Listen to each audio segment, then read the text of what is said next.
Bienvenidos a un nuevo video en donde vamos a estar hablando acerca del libro Cálculo Stuart, séptima edición, problemas 55 y 56 del capítulo 1.3, funciones y modelos.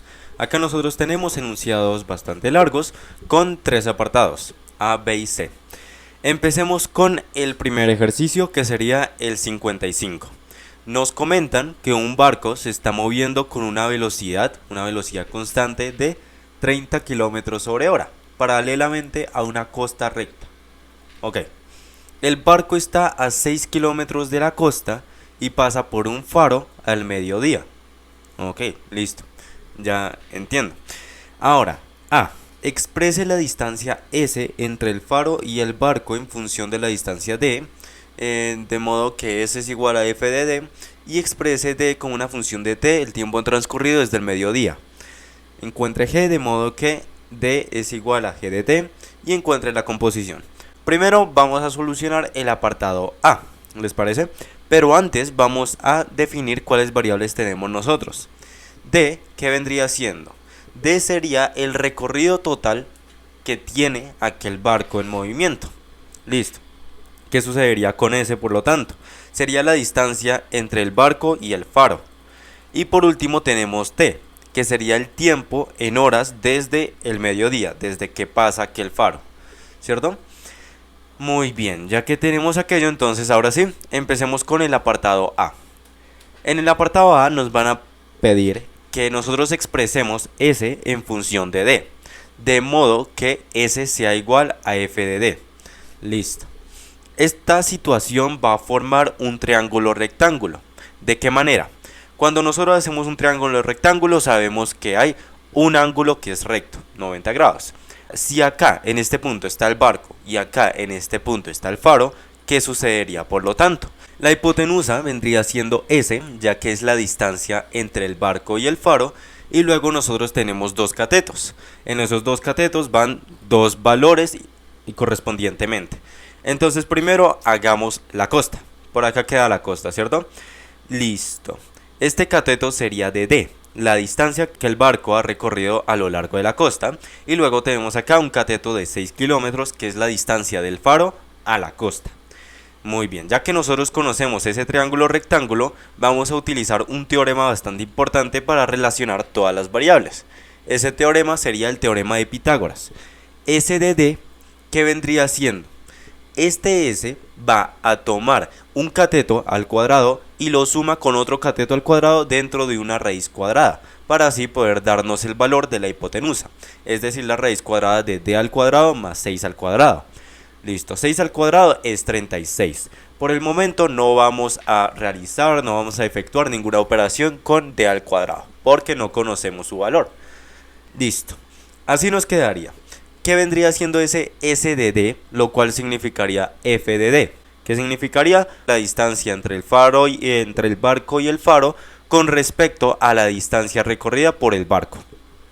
Luego nosotros tenemos el apartado B, el cual dice expresa D como función del tiempo T, de modo que D sea igual a G de T. Si el barco se mueve a una velocidad constante de 30 km/h, por lo tanto, D de T, la distancia recorrida en función del tiempo, sería igual a 30 veces T. Acuérdense que la distancia es igual a la velocidad por el tiempo. En este caso la velocidad sería 30 km/h y el tiempo lo trabajamos con horas. Entonces acá sería G de T es igual a 30T. 30 veces aquel tiempo. Listo. Ya que nosotros conocemos las dos funciones principales, en el C nos piden hacer la composición respectiva, F compuesto de G. Es decir, nosotros vamos a tener acá S de T, ¿cierto? Ya no es lo mismo que S de D, porque S de T es la distancia recorrida en función al tiempo, ya no es en función a la distancia recorrida por el barco. Y sería igual a F compuesto de G de T. Es decir, S de T sería igual a aquella raíz cuadrada, lo que conocíamos, D al cuadrado más 36, pero ahora sí vamos a efectuar algo en este D al cuadrado. Vean, este D al cuadrado sería igualito a acá, 30T. ¿Por qué? Porque G de T es igual a D. Si lo sustituimos nos quedaría la raíz cuadrada de 30T al cuadrado más 36. 30 por 30, 900. T nos quedaría al cuadrado y luego lo sumamos con 36. Esas serían las únicas operaciones que podríamos efectuar y así nos quedaría el resultado final. Esta función, s de t, nos da la distancia entre el barco y el faro en función del tiempo transcurrido desde el mediodía. Es una función no lineal porque tiene una raíz cuadrada que aumenta con el tiempo debido a que el barco se aleja a lo largo de la costa y el faro está fijo a 6 kilómetros en línea perpendicular. Muy bien, ¿qué sucede acá con el problema 56? Hay un avión volando sobre una estación de radar. Vamos a escribir los datos iniciales. En los datos iniciales tenemos una velocidad del avión constante de 350 km sobre hora. Luego nos dicen que el avión está a 1 milla de altitud y pasa directamente sobre la estación de radar en el momento t es igual a 0, o sea 0 horas 0 segundos. Bien, vamos a tener acá dos tipos de función. En este caso, d de t, d en función de dt, es la distancia horizontal que recorre el avión desde que pasó sobre la estación, es decir, desde aquel tiempo es igual a 0.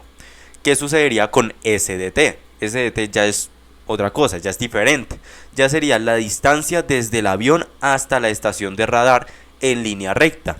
¿Eso qué vendría siendo? Vendría siendo la hipotenusa.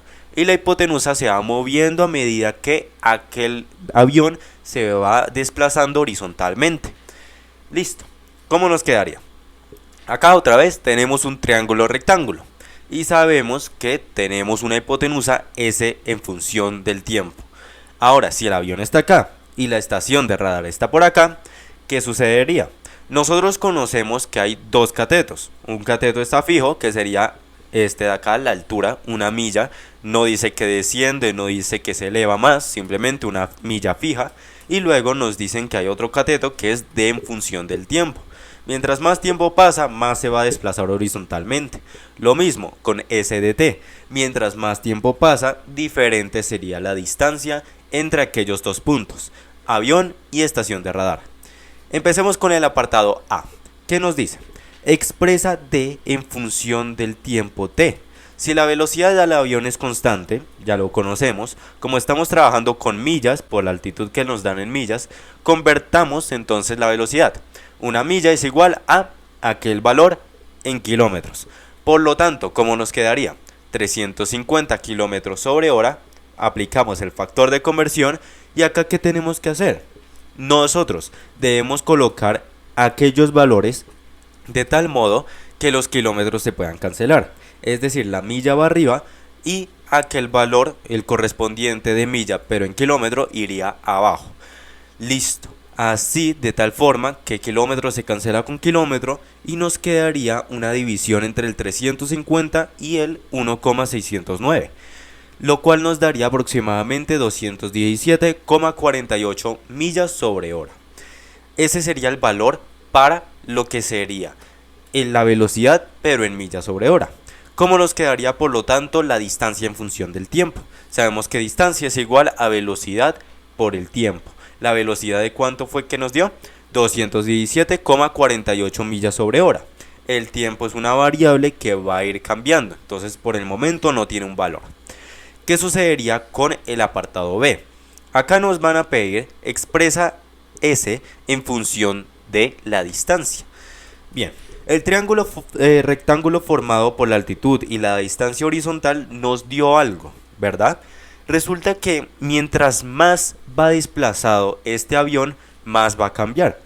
Acá nosotros podemos evidenciar que tenemos un S en función del tiempo, esa distancia entre el avión y aquella estación de radar. Pero además necesitamos tener en cuenta que no solamente lo podemos medir con respecto al tiempo, sino también con respecto a la distancia horizontal.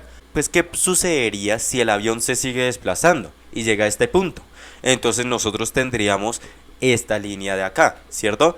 ¿Con respecto a qué? Con respecto a la distancia que se recorrió horizontalmente y de ahí calculamos la distancia entre el avión y la estación de radar. Por lo tanto, tenemos que aplicar el teorema de Pitágoras y evidenciar qué catetos nosotros tenemos para encontrar esa nueva hipotenusa. Tendríamos nosotros la raíz cuadrada de d al cuadrado más 1 al cuadrado, que vendría siendo 1. Ahora, ¿qué sucedería para el apartado C? Ya como para terminar, tenemos S en función del tiempo. Acá es donde aplicamos la composición de funciones, donde nosotros tenemos S compuesto de d dt. ¿Listo? Si nosotros tenemos acá d dt, la distancia horizontal, ¿qué sucedería entonces y cómo lo vamos a reemplazar o sustituir? Nosotros vamos a tener lo siguiente. Ya conocemos una raíz cuadrada, ¿cierto? Entonces vamos a aplicarla. S de t, S en función del tiempo, es igual a aquella raíz cuadrada de d al cuadrado más 1. El problema es que ¿quién vendría siendo aquel d al cuadrado? ¿Quién sería? Ese d al cuadrado sería lo que nos había dado para nuestra función de distancia horizontal, es decir, d en función del tiempo. ¿Cuál sería el valor? 217,48t. Vamos a reemplazarlo ahí mismo dentro de la raíz cuadrada. Nos quedaría S de t es igual a la raíz cuadrada de 217,48t, aquella expresión al cuadrado, más el 1, aquella una unidad, dándonos así un resultado final de raíz cuadrada de 47.200,75t al cuadrado más 1. Esta sería la distancia entre el avión y la estación de radar, pero en función del tiempo. A medida que el tiempo avanza, el avión se aleja horizontalmente, como ya vimos antes, y la distancia total también aumenta siguiendo una función cuadrática. Habiendo dicho eso, ejercicio resuelto. Muchas gracias por la atención prestada. Espero este video haya sido de mayor agrado. En comentarios alguna duda como siempre. Hasta la próxima, así que...